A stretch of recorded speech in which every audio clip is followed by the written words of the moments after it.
Salut à tous, on se retrouve ce soir pour le premier numéro de DFCO et débat de l'année.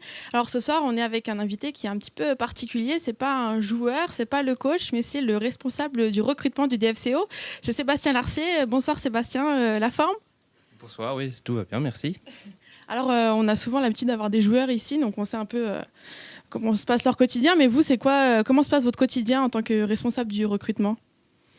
Il y a plusieurs choses. Il y a tout d'abord être présent sur les séances, encadrer, un petit peu accompagner les joueurs, voir leurs besoins au jour le jour. Mais le rôle principal avant tout, c'est de recruter. Donc c'est de voir beaucoup de matchs, beaucoup de vidéos, avoir une relation privilégiée avec les agents, tous les intermédiaires que l'on peut rencontrer dans le monde du foot pour recueillir de l'information, pour traiter l'information et puis après faire des comptes rendus au coach et puis selon les besoins du moment, essayer de recruter. En ce moment, on est en plein mercato, donc j'imagine que vous avez beaucoup de travail. Mais quand on n'est pas dans les périodes de mercato comme ça, comment ça se passe le quotidien? C'est le temps les journées sont plus légères. Comment ça se passe? Non, les journées sont toujours bien occupées parce que de toute façon, on débriefe des matchs qu'on a vus le week-end. Et puis, avec tous les gens qui ont l'habitude aussi de voir des matchs pour nous, traiter toutes les infos qu'ils nous ont rapportées, de vérifier si les joueurs que l'on suit sont toujours efficaces, maintenir la relation avec les joueurs qui sont en prêt, et puis de prévoir toutes les échéances. Donc, il y a aussi anticiper le futur mercato, et ça, dès que le mercato de janvier par exemple est fini, on se projette tout de suite sur celui de l'été, donc ça laisse à chaque fois peu de temps de répit et tout de suite on se rebascule sur. Mais la plupart du temps on mange beaucoup de matchs en vidéo. Ouais. Alors ce soir, justement, il y a tous les internautes qui seront là pour commenter. J'imagine qu'il y en a beaucoup qui vont vous demander des noms. Au quotidien, on vous harcèle souvent, entre guillemets, pour en savoir plus, en fait. Vous êtes obligé des fois vous taire. Comment vous abordez ça? Évidemment, d'abord, le monde du recrutement, parce qu'on est tous en concurrence, en France d'abord, et puis après en Europe maintenant. C'est un monde où on cache l'info la plupart du temps, ou en tout cas on en donne le moins possible pour pas faire monter les enchères, comme on dit, avec les clubs concurrents. Donc les gens sont un petit peu curieux, mais comme on est peu dans la lumière au recrutement, de toute façon on le gère bien, et puis on vit notre vie un petit peu cachée. À mon avis, les internautes, ils vont vous creuser ce soir, alors j'espère que vous êtes prêts. Oui, j'adore parler football, donc il n'y aura pas de souci. À mon avis, pendant 20 minutes, là, ils vont pas arrêter. Hein. D'ailleurs, là, ça va être l'heure, on va aller en plateau. Vous me suivez? Donc surtout, vous qui êtes derrière votre écran, n'oubliez pas de commenter la vidéo, de la partager et pourquoi pas de notifier tous vos amis et que ça pourrait intéresser. On pourra peut-être pas répondre à toutes vos questions pendant le direct, mais moi je serai derrière l'écran et puis je dirai toutes vos questions. Et donc n'hésitez pas, hein, si vous voulez avoir des noms, notre invité les donnera peut-être, qui sait. Allez, je vous dis à tout à l'heure. Bonne émission. Merci, à tout à l'heure.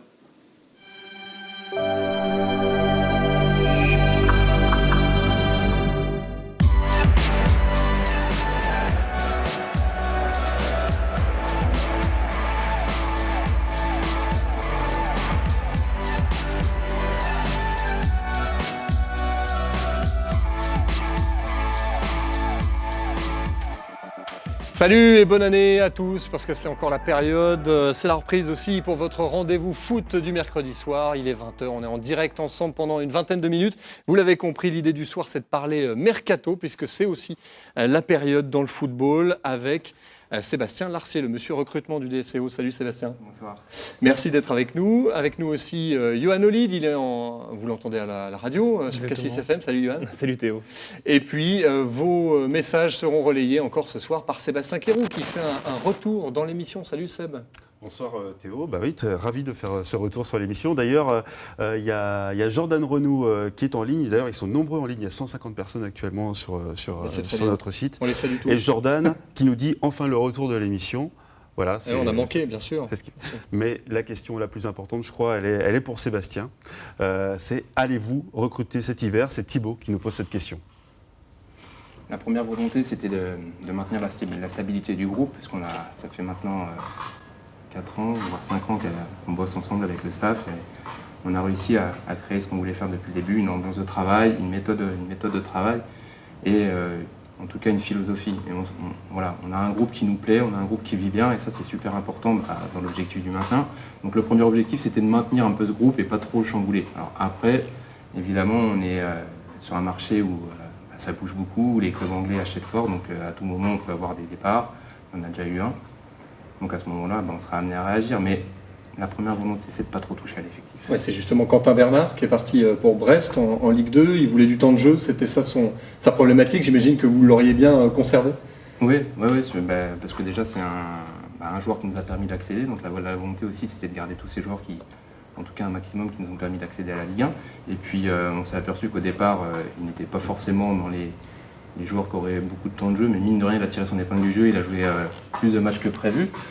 Un garçon d'une mentalité exemplaire, donc on avait tout intérêt, apprécié dans le vestiaire aussi, on avait tout intérêt à le garder. Après, on ne pouvait pas lui garantir plus de temps de jeu, lui il avait envie de jouer, il y avait un club ambitieux qui lui promettait de vivre de belles émotions, de revivre aussi peut-être une accession en Ligue 1. Donc on n'avait pas de raison non plus, en tout cas pour des gens à qui on était attaché, de les garder.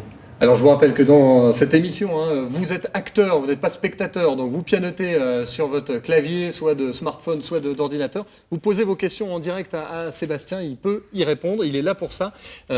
Juste, Johan, un mot sur cette question, parce que j'imagine qu'elle va en appeler beaucoup d'autres. Est-ce que Dijon doit recruter ?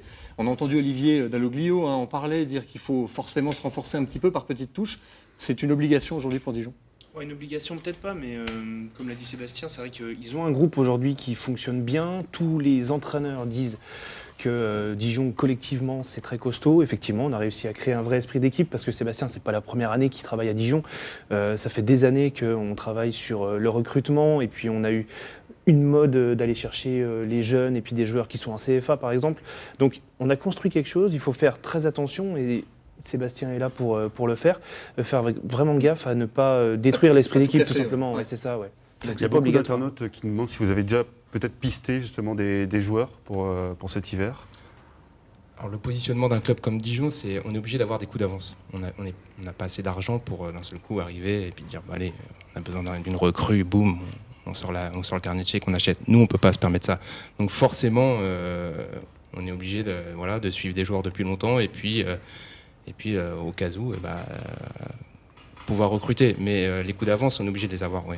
La piste Iconé du PSG, apparemment, il y a eu cette piste-là. Vous me la prenez. Non, vous ne la confirmez pas. Non, pas du tout. D'accord. C'est un bon joueur, mais on ne cherche pas ce poste-là. C'est le temps des rumeurs aussi.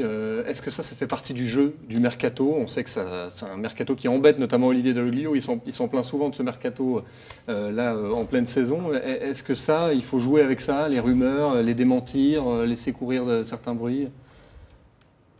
Tout est possible. Il y a des clubs qui se servent de la rumeur pour faire monter les enchères, pour vendre, pour pouvoir recruter.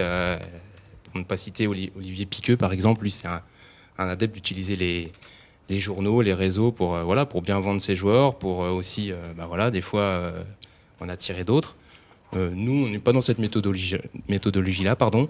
Non, on monte sur les dossiers quand on en a besoin, on se fait discret, on essaie de travailler dans l'ombre. Ça a toujours bien fonctionné comme ça, on n'a pas de raison de changer notre fusil d'épaule. Il y a un nom qui circule, malgré tout, côté dijonnais, c'est le nom du joueur coréen Kwon Chang-un, je pense que je l'ai bien dit. C'est un milieu international jeune qui visiblement vous intéresse. Est-ce que vous confirmez cette piste ? Comme d'autres, évidemment, c'est un joueur qu'on a regardé en vidéo, qu'on a découvert, qu'on a aimé. Alors, ce qui est difficile pour nous, c'est d'aller le superviser sur place, parce que c'est des championnats qui sont assez loin, et puis c'est compliqué d'atterrir dans ce championnat, de mettre un niveau sur le championnat, et puis de dire, allez, on s'engage. En plus, c'est un joueur qui a une grosse valeur, sur le marché chinois notamment. Donc là, c'est difficile pour un club comme Dijon de s'aligner sur des prestations financières que les Chinois peuvent mettre.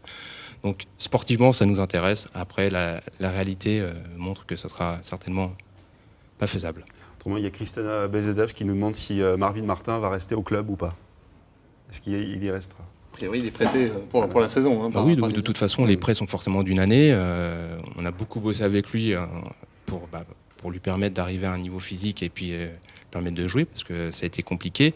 Je crois que Marvin, il a envie de nous rendre aussi la pièce de tout l'investissement que le club a mis, puis son investissement personnel, parce que c'est quelqu'un qui a beaucoup bossé, qui donne beaucoup tous les jours pour pouvoir rejouer d'abord, et puis rendre aussi la confiance que le club a mis en lui. Et justement, une deuxième question par rapport à Marvin Martin. Si Marvin Martin fait une bonne deuxième partie de saison, est-ce que vous envisagez de le recruter malgré son haut salaire, en fait ? Pour la suite ? Pour la suite. Non. Non, parce que des gros salaires comme Marvin a sur des anciens internationaux, parce que Marvin a bonifié en tout cas son salaire et son contrat après qu'il fut international. Voilà, on ne peut pas jouer dans cette cour-là, nous, tout simplement. Ce ne sera pas possible, même en cas de maintien du club et peut-être on peut l'imaginer, une petite hausse de la masse salariale. Ça sera impossible pour Dijon. Alors, la volonté du club pourrait faire que ça soit possible. Après aussi, Marvin a les clés de son contrat. Lille aussi a son mot à dire. Donc nous, si Marvin à un moment retrouve son niveau physique et puis les qualités qu'il n'a pas perdues, forcément, on aimerait garder des joueurs comme ça. Évidemment, ça fait rêver quand il est présent, quand il est à l'entraînement, qu'il a pleine possession de ses moyens. C'est des joueurs qui nous apportent forcément une plus-value énorme. Après, il y a la réalité du salaire de Marvin et puis il y a la réalité aussi du club de Lille. Donc ça fait deux choses que nous, on ne peut pas maîtriser. Johan, Marvin, il revient, il a joué contre Louan, c'était en Coupe de France samedi. Il a plutôt bien tenu sa place, il ne s'est pas blessé. C'est peut-être une grosse satisfaction pour Dijon en ce début d'année. Ouais, faut espérer, surtout qu'il va nous manquer un milieu de terrain un petit peu offensif quand même, mais diabète. Donc Marvin Martin, c'est sûr que c'était un espoir, c'est sûr que ça a été une déception sur la première partie de saison. En priorité pour lui, évidemment, parce que Marvin, tout ce qu'il a envie de faire, c'est de jouer, tout simplement. Il voulait se relancer aussi, c'était un pari de le prendre pour le DFCO, évidemment. Donc là, maintenant, de voir que ce pari pourrait peut-être fonctionner. Alors évidemment, on ne va pas mettre la charrue avant les bœufs, mais cette fois-ci, il a joué plus de 70 minutes, je crois, à peu près, à Louan-Cuiseaux. Et il a bien tenu, donc c'est de bon augure pour la suite. Ouais, affaire à suivre. Ouais, affaire à suivre. Toujours parmi justement, les idées de mercato, il y a Hugo et Stéphane qui se demandent s'il ne faut pas remplacer, il ne faut pas recruter quelqu'un pour le poste de défenseur central. En fait. On a 4 défenseurs centraux sous contrat. Donc en mettre un 5e, ça veut dire qu'il y en a 3 qu'il faut écarter tous les week-ends. C'est compliqué. C'est compliqué dans la gestion humaine, c'est compliqué pour le coach, pour le staff. A priori, beaucoup de supporters, beaucoup d'internautes semblent déçus par la défense. Justement. Ils disent que ça manque vraiment. Oui, alors la défense. C'est vrai qu'autant l'attaque tourne bien cette saison, autant la défense, il y a eu beaucoup de buts encaissés. Est-ce que l'un n'est pas la conséquence de l'autre? Ouais. C'est-à-dire qu'à un moment, trouver l'équilibre entre bien attaquer et bien défendre, c'est toujours compliqué. Souvent, on attaque bien, on défend moins bien, ou souvent, on fait que défendre et on attaque moins bien. Là, c'est l'ancien joueur qui parle. Ouais, non, mais souvent, on cherche toujours le bon équilibre. Alors après, voilà, je pense que c'est plutôt la responsabilité de l'équipe plutôt que de pointer un secteur. Je pense qu'on a tenté différentes associations, mais c'est plutôt une équipe d'équipe à trouver. À ce moment-là, il n'y a pas de raison de recruter. Autre que la défense centrale, il y a quand même les latéraux. Quentin Bernard est parti, on en a parlé. Fouad Chafik qui est monopolisé par la CAN avec le Maroc. On n'a plus que Vincent Ruffly et Arnold Boukamoutou de métier sur ces postes-là. Est-ce que ça fait partie des pistes de réflexion pour vous là? Oui, c'est clairement une piste de réflexion. Après, donc on en a 2 titulaires. On a aussi on a recruté un petit jeune à qui il va falloir à un moment trouver aussi du temps de jeu, faire la place. On a Adam Lang qui en sélection nationale peut jouer aussi latéral droit, enfin même jouer la majeure partie du temps latéral droit. Donc il y a joué à Louan ce week-end. Oui, donc on a des solutions. Donc il n'y a pas raison de s'inquiéter et puis de prendre panique là-dessus. Non, on a des solutions quoi qu'il en soit. On peut aussi parler au niveau du secteur offensif. Il y a Jordan qui se demande si Loïs Diony est sur le départ ou pas. C'est vrai que ça fait partie des inquiétudes. Dans l'émission, chaque mercredi, on imagine des clubs anglais qui viennent mettre un pactole sur Loïs Diony pour le voir s'envoler. Le risque, il est là. C'est qu'à un moment, il y a une proposition que ni le joueur ni le club puissent refuser. Après, la volonté actuelle du joueur et du club, c'est de finir la saison ensemble, au moins. Parce que je pense qu'il a besoin d'une année, enfin encore de 6 mois pour s'aguerrir, confirmer. Et puis après, bon, on verra ce qui se passe. Mais je pense que les 2 parties ont conscience qu'on a besoin d'aller au bout de cette année ensemble. Et c'est pas le plus dur dans votre job, honnêtement, c'est pas celui qu'on aimerait forcément avoir dans ce mois-ci quand on est dans un club qui monte, quelque part qui découvre le haut niveau. Est-ce que c'est pas ça? C'est la crainte du coup de fil chaque matin où là, ça y est, une offre qu'on ne peut pas refuser. C'est ça aussi, on vit avec ça en ce moment? Dans ces cas, non, parce qu'à la limite, c'est ça des problèmes de riches. Si à un moment on a le choix de dire oui ou non parce qu'on a une grosse offre, ça, après la difficulté, c'est de pouvoir réagir tout de suite en trouvant le profil qui nous apporte la même qualité. L'inquiétude, elle est plutôt là, plutôt que de dire on va le perdre. On sait qu'à un moment, le joueur il va être amené à grandir. Donc ça, on y est préparé. Non, c'est de tout de suite retrouver quelqu'un qui colle à la mentalité, à la philosophie qu'on a mis en place. Et ça, c'est plus dur, malgré les millions. Alors, je vous propose de faire juste une petite Un petit break, on va regarder le classement de la Ligue 1, parce que ça fait un petit moment qu'on n'a pas joué en Ligue 1 et ça va reprendre ce week-end avec cette 20e journée. On est pile à la moitié de cet exercice et Dijon, pour le moment, est toujours dans la deuxième moitié. On va regarder déjà en haut, Nice, Monaco, Paris, Lyon. Bon, là, jusque-là, pas de surprise. 5e Guingamp, Sébastien, on le cite, on sait qu'il est breton. Et puis donc Dijon se retrouve à cette 15e place. Alors on sait qu'il y a les 2 points enlevés à Metz, qu'il y a des matchs en retard, mais cette 15e place, vous signez si à la 38e on en est là. Oui, tout de suite, clairement tout de suite. Ouais. Elle est conforme à ce que Dijon a montré ou est-ce qu'elle vous déçoit un peu cette 15e place? À un moment, on mérite forcément son classement. Si on peut toujours dire qu'on on a perdu des points sur des fins de match ou des fois sur des litiges, on va dire, au niveau de l'arbitrage, mais ça, j'y crois pas. Je pense qu'à un moment, on a fait des performances très abouties, mais rarement sur tout un match en entier. On a été capable d'être très séduisant, chatoyant parfois, mais rarement sur 1h30. Donc l'axe de progression, il est là. C'est tout l'enjeu de la deuxième moitié de saison. Écoutez Sébastien, il y a des internautes qui sont quand même très déçus et ils attendaient des réponses. Ils attendaient des noms peut-être. Voilà, ils attendaient des noms et ils veulent savoir si vous allez quand même recruter cet hiver. Alors est-ce qu'il y a des noms? Est-ce que vous allez le faire? Est-ce qu'il y a 1 ou 2 joueurs qui vont être recrutés sans donner les noms forcément, mais est-ce qu'il y a des pistes? Après le match à Louan, Olivier Dalloglio parlait de 2-3 joueurs susceptibles de renforcer l'équipe. Il n'a pas cité de nom effectivement, mais ça fait partie aujourd'hui de votre travail au quotidien au club. Oui, alors la difficulté de donner des noms, c'est que comme on est sur un marché hyper concurrentiel, c'est que ça s'enflamme très vite. Maintenant, les joueurs de Ligue 2 coûtent très cher et tout ça, donc les noms, c'est quasi impossible de les donner. On est extrêmement suivi en plus par tous les agents du monde entier. Voilà. Mais sur la vous page allez Facebook de recruter, France 3. Vous allez recruter peut-être. Mais en tout cas, on travaille pour ça, évidemment. Si on supervise des matchs et des matchs, c'est pour un moment, pour voir aussi, à un moment, si on sent qu'on peut apporter une plus-value à l'équipe, on ne va pas se gêner, clairement. Alors, on a un petit souci de son, visiblement, sur le micro de Sébastien. On va essayer de trouver une solution. Johan, cette priorité, on a parlé de différents secteurs avec les internautes. Continuez d'ailleurs à nous poser vos questions. La priorité, ça serait quoi? On a parlé de la défense. On a parlé aussi de l'attaque. Pour le moment, s'il n'y a pas de départ, on se dit que cette attaque, elle fonctionne bien. Est-ce qu'il faudrait un profil? Quel profil type il faudrait pour améliorer l'équipe là maintenant s'il n'y a pas de départ qui se profile?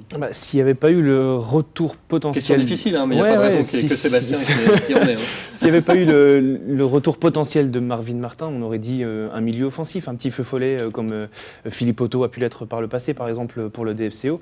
Ça aurait été pas mal. Avec le retour de Marvin Martin, il y a l'absence de Mediabed, il y a quelques absences pendant la CAN, mais ça ne justifie pas qu'on transfère un joueur chez nous juste pour pallier à l'absence d'1 ou 2 mois des joueurs de la CAN. Donc je ne pense pas qu'il y ait de secteur particulier. Effectivement, j'ai l'impression que Sébastien essaie d'avoir un coup d'avance en fonction de ce qui va nous arriver à nous. C'est que si, évidemment, des joueurs comme Loïs Diony, qui sont évidemment très courtisés, finissent par partir, il faut avoir le coup d'avance pour pouvoir rapidement récupérer un attaquant. Toutes les difficultés, ce sera la réactivité sur ce marché. C'est ça. Donc je pense que c'est surtout d'être réactif qui est le plus important là aujourd'hui. Est-ce que c'est réactif sur Facebook, Sébastien? Là, il y a des gens notamment qui ont été très contents, comme Jonathan, de voir Baptiste Renet signer jusqu'en 2020. Est-ce que justement, ça peut signifier que Baptiste va rester au club, quoi qu'il arrive? Le marché des gardiens, il est très compliqué. Donc nous, on en profite évidemment. On sait qu'on a un gardien de qualité qui est apprécié, qui a une belle image ici. Enfin, avec Baptiste, on a ce qu'on peut espérer pratiquement de mieux. Donc on fait tout pour le garder, tout simplement. Après, cette prolongation, elle va dans ce sens-là. Oui. Les deux parties. Lui aussi, on sait qu'on l'a annoncé à Marseille, on l'annonce souvent partout, Baptiste, tellement il brille chaque week-end. Est-ce que lui aussi, sa volonté, quand vous avez prolongé comme ça, c'est de rester un maximum? Je pense que dans son engagement, il sait qu'ici, il a la confiance de tout un club, même plus que d'un staff, c'est de tout un club. Il est très bien installé, il fait des performances de très haut niveau. Après, un garçon comme Baptiste, il ne va pas quitter Dijon pour aller à Lorient, sans manquer de respect à qui que ce soit. Si à un moment il doit partir, c'est pour un très gros club. Les très gros clubs, le marché des gardiens sur des très gros clubs, en ce moment, c'est Ruffier à prolonger. Il y a Rennes où ça risque de bouger avec Costil, mais c'est le coach qu'il a eu à Lorient avec qui ça s'est bien passé, donc il y a peu de chances que ça se reproduise. Donc nous, on a profité de ça pour dire, écoute... Puis une prolongation de contrat, ça augmente la valeur du joueur aussi, tout simplement. Oui, c'est un grand coup pour cette défense aussi dijonnaise qui aura besoin de Baptiste. Il y a Olivier aussi qui se pose, c'est pas Olivier Dalloglio. On ne sait pas, ça peut être un donc, pseudo. Voilà, Olivier qui se pose la question par rapport à votre méthode de travail. Est-ce que vous faites vos choix de recrutement en fonction du 4-4-2, justement voulu par contre par Olivier Dalloglio? Qui a varié quand même malgré Voilà. tout Ouais, voilà, depuis le début de la saison. simplement Ouais. là, parce qu'il n'y a pas de 4-4-2, Voilà. parfois un 4-2-3-1, parfois un 4-1-4-1. En ce moment, enfin, on a beaucoup utilisé sur la période de décembre le 5-3-2. Donc non, on cherche plutôt des profils qui, soit qui nous manquent, c'est-à-dire qu'on s'est aperçu, par exemple, que le recrutement de Mehdi Abed, qu'on manquait de puissance au milieu du terrain, on manquait de quelqu'un capable de nous apporter cet impact à la récupération et en plus de se projeter. On a eu la chance de pouvoir trouver ce profil. Voilà, on identifie des secteurs d'activité où on peut être en défaillance et on réagit. J'ai une question justement sur la méthode de travail pour prolonger la question de l'internaute.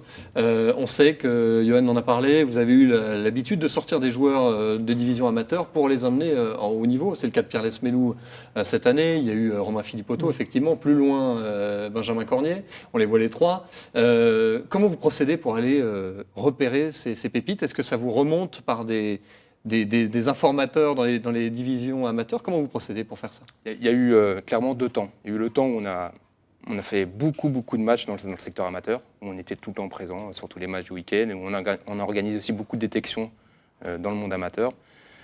On a eu la chance d'avoir les têtes de gondole qui sont sorties, et du coup on a été mis en avant par rapport à ça, et du coup maintenant l'information arrive beaucoup plus vite.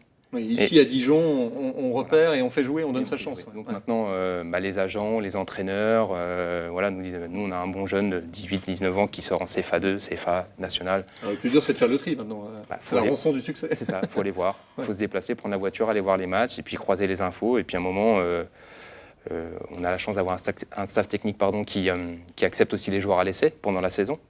Donc on fait monter à l'essai, ça nous permet aussi de ne pas se tromper sur les hommes. C'était le cas de Romain Philippotto, d'ailleurs. je Romain crois, me souvenir. Ouais. Philippotto, de Pierre Lesmelou, de la plupart des joueurs qui sont venus comme ça. Alors, profitez-en, il reste vraiment très peu de temps maintenant, moins de 2 minutes dans cette émission. Allez-y, posez vos questions, Sébastien va les relever. Je vous propose qu'on regarde juste quand même ensemble les 3 prochains matchs qui vont arriver en Ligue 1. On a parlé un petit peu de la suite, mais ce sera Montpellier, à Montpellier ce week-end, samedi soir. On va regarder ensemble ces 3 prochains matchs qui arrivent. Donc, la reprise de la Ligue 1 avec à Montpellier samedi. La semaine suivante, la réception de Lille. Ensuite, un déplacement à Lorient. On a l'impression que sur ces 3 matchs-là, il y a des points à prendre. Est-ce que c'est déjà une phase charnière là, pour vous, cette reprise du championnat? Oui, clairement. Parce que les dynamiques sont dures à mettre en route. Donc chaque début de saison et puis reprise après la trêve sont hyper importantes pour se mettre dans les bonnes conditions pour enchaîner. Johan, on peut dire objectif au moins 6 points sur ces 3 matchs-là, mais c'est vrai qu'il y a des concurrents en direct. Montpellier n'est pas forcément dans une bonne passe. Peut-être un coup à faire, peut-être une première victoire à l'extérieur. Ouais, ça serait pas mal. Après, là, on a un peu un doute quand même sur la qualité de l'effectif, la façon dont ils sont revenus, parce qu'il y a eu le match contre le Honcuiso, c'est une équipe de CFA2, sans vouloir Ça va être la vraie, minimiser la performance. Voilà, la vraie question, ce sera quel sera l'état d'esprit des Dijonais à Montpellier. Sébastien, une petite salve de questions là, parce qu'on arrive à la fin de qui l'émission. n'a rien à voir avec le mercato. Une question de Michel. Est-ce que la nouvelle tribune sera disponible pour la réception du PSG? La partie basse, normalement, devrait être ouverte. Alors, sous réserve, c'est plutôt à la mairie qu'il faut poser ça, en tout cas au pouvoir public, plus qu'au club. Nous, on est très peu, on a peu de levier pour intervenir sur ce type de problématique. Par contre, ça peut vous apporter beaucoup, en fin de saison notamment, cette tribune supplémentaire, le soutien sur des matchs cruciaux. Bah, c'est sûr, oui. De toute façon, Gaston Gérard, c'est plutôt un endroit sympa où, en ce moment, sur la Ligue 1, il y a des bonnes ambiances. Donc, toute personne en plus qui apportera des encouragements, c'est forcément mieux pour nous. Une dernière question, Et Sébastien. enfin, en tout début d'émission, il y a un internaute qui se demandait si Théo Saumon allait être recruté justement durant ce mercato. Il va falloir étudier le champ de compétences de Théo. Mais, au niveau salarial, j'ai l'impression que ça pourra pas, on ne pourra pas s'entendre. Il va falloir qu'on discute avec ton agent alors. Merci en tout cas à tous d'avoir participé à cette émission. Juste, c'est vrai, j'imagine qu'il y a un petit peu de frustration du côté des internautes. Allez, je retente ma chance, un nom, même coréen, juste pour finir, de quelqu'un Comment qui vous l'avez peut... appelé le coréen tout à l'heure? Kwon Chang-un. Bon, on va essayer. On peut dire que il est sur les tablettes en tout cas. Bah oui, mais on part tellement de loin, je le redis, on est sur des sommes qui sont Normalement, pas pour le DFCO. On est quoi, autour du million? C'est ce qui est Oulala. sorti un petit peu, même au-delà de ça? Oh, bah oui, non, mais une fois que le marché chinois s'intéresse à ce type de joueurs, mais voilà, c'est plus le million, c'est les millions. Très bien, bon, on le saura pour Auxerre, hein, qui est passé sous pavillon chinois. Peut-être qu'ils pourront aussi bientôt s'inviter sur ce marché-là. Merci Sébastien en tout cas d'avoir C'était un participé, vrai d'avoir joué le plaisir. jeu, d'avoir répondu aussi les internautes. Merci à tous d'avoir participé. Merci Johan, à bientôt. Plaisir. À bientôt sur les ondes de Cassis et puis Évidemment. sur l'émission. Merci Seb. Et puis le championnat de Ligue 1 reprend ce week-end. On va suivre de près comment se comporte ce DFCO en 2017. Et nous on se retrouve mercredi prochain, même lieu, même heure, 20h le mercredi, vous le savez. Dites-le autour de vous et venez participer à DFCO et débat. Salut, à la semaine prochaine.